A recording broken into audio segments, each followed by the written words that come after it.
Déjenme los invito a que veamos esta nota. Hay más que nos ofrece la Ciudad de México. Fíjense que la pena y el castigo se unen en una muestra que se presenta a través de documentos. Veamos de qué se trata. ¿Cómo es que un delito puede determinar una época histórica? ¿Y cómo es que las técnicas para contrarrestar estos son efectivos?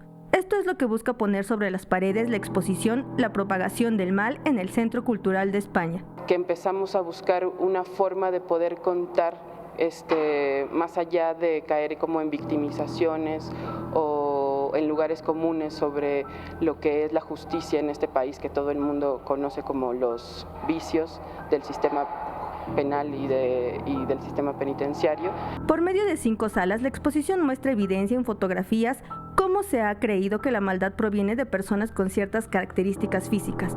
Los lugares que se crearon para aislar a los desobedientes, como la cárcel de Lecumberri, en donde se encarcelaron a personajes como David Alfaro Siqueiros, José Revueltas, Pancho Villa, entre otros. Las historias en expedientes de personas que fueron detenidas por momento bajo argumentos poco sostenibles como vagancia o alboroto social son mostradas como evidencia de la impartición de justicia en esos años.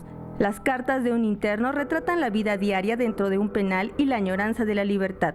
Todos los documentos y fotos hacen reflexionar al espectador sobre si las cosas han cambiado en cuanto a la impartición de justicia desde la época de 1800 hasta hoy en día y cómo ésta influye en la historia de un país.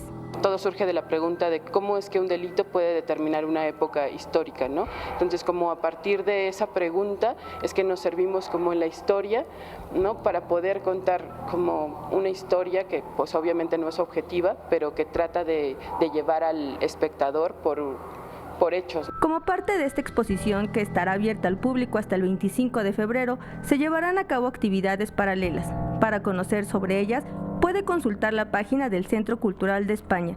Con imágenes de Javier Martínez, Mariana Sánchez, 21 Noticias.